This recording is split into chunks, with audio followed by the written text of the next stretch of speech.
ಮಕ್ಕಳ ಪುಟ್ಟ ಕೈಗಳು ಹೂವಿನಂತೆ ಸುಕೋಮಲ. ಆದರೆ ನಾಗಮಂಗಲದ ಪೂಜಾ ಎಂಬ 6 ವರ್ಷದ ಪುಟ್ಟ ಪೋರಿ ಇದಕ್ಕೆ ಅಪವಾದವಾಗ್ತಾಳೆ. ಯಾಕೆ ಗೊತ್ತಾ? ಮುದ್ದಾಗಿ ಬರೆಯೋ ಈ ಮೃದು ಕೈಗಳು ಗ್ಲಾಸ್ಗಳನ್ನ ಪುಡಿ ಮಾಡುತ್ತವಂತೆ. ಹೌದಾ? ಬನ್ನಿ ನೋಡೋಣ.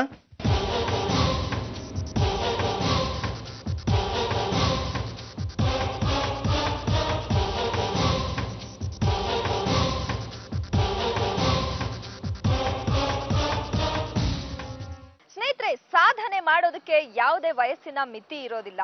ಚಿಕ್ಕ ಮಕ್ಕಳು ಮಾಡ್ಬೋದು, ತುಂಬಾ ದೊಡ್ಡವರು ಮಾಡ್ಬೋದು. ಹಾಗೆ ಇವತ್ತು ನಮ್ಮ ಶೋ ಅಲ್ಲಿ ಒಬ್ರು ಪುಟಾಣಿ ಬಂದಿದ್ದಾಳೆ. ಎಷ್ಟು ಪುಟಾಣಿ ಅಂದ್ರೆ ಅವಳಿಗೆ ಬರೇ 6 ವರ್ಷ ಅಷ್ಟೇ. ಇಂಥ ಚಿಕ್ಕ ವಯಸ್ಸಿಗೆ ಅವಳು ಮಹಾನ್ ಸಾಧನೆ ಮಾಡಿ ಹೊರಟಿದ್ದಾಳೆ. ಸೊ ಬನ್ನಿ ಅದನ್ನ ಏನು ಅಂತ ತಿಳ್ಕೊಳ್ಳೋಣ. ಫಸ್ಟ್ ಆಫ್ ಆಲ್ ಅವಳ ಪರಿಚಯ ಮಾಡ್ಕೊಳ್ಳೋಣ. ಹಾಯ್ ಪುಟ್ಟು, ನಿನ್ ಹೆಸರೇನು? ಪೂಜಾ. ಪೂಜಾ, ಯಾವ ಊರು ನಿಮ್ದು? ಕೇರ್ಪೇಟೆ. KR ಪೇಟೆಯಿಂದ ಬಂದಿದ್ಯಾ? ಸೊ ಏನ್ ಪ್ರಾಕ್ಟೀಸ್ ಮಾಡ್ತಿದ್ಯಾ ನೀನು? ಕರಾಟೆ ಏನಾದ್ರು ಪ್ರಾಕ್ಟೀಸ್ ಮಾಡ್ತಿದ್ಯಾ? ಓಕೆ. ಸೊ ಯಾವ ರೀತಿ ನೀನು ಇವತ್ತು ನಮ್ಮ ಶೋ ಅಲ್ಲಿ ಏನ್ ಮಾಡ್ಬೇಕಂತ ಬಂದಿದ್ಯಾ? ಕರಾಟೆ ಮಾಡ್ಬೇಕು. ಕರಾಟೆ ಮಾಡ್ಬೇಕಾ? ಆದ್ರೆ ಇಲ್ಲಿ ಗ್ಲಾಸ್ ಪೀಸ್ ಇದೆ. ಗ್ಲಾಸ್ ಪೀಸ್ ಜೊತೆ ಏನ್ ಮಾಡ್ತಿದ್ಯಾ? ಗ್ಲಾಸ್ ಬ್ರೇಕಿಂಗ್ ಮಾಡ್ತೀನಿ. ಗ್ಲಾಸ್ ಬ್ರೇಕ್ ಮಾಡ್ತೀಯಾ? ಹೇಗೆ ಬ್ರೇಕ್ ಮಾಡ್ತೀಯಾ? ಕೈಯಲ್ಲಿ ಹಣೆಯಲ್ಲಿ ಹೊಡಿತೀನಿ.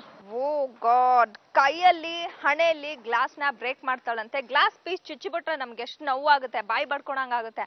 ಅಂಥದ್ರಲ್ಲಿ ಇಷ್ಟು ಚಿಕ್ಕ ಪುಟಾಣಿ ಗ್ಲಾಸ್ ನ ಕೈಯಲ್ಲಿ ತಲೆಯಲ್ಲಿ ಬೇರೆ ಬ್ರೇಕ್ ಮಾಡ್ತಾಳಂತೆ. ಅದು ಹೇಗಿದೆ ಅಂತ ನೋಡೋಣ. ಸೊ ಪುಟ್ಟು, ರೆಡಿನಾ ನೀನು?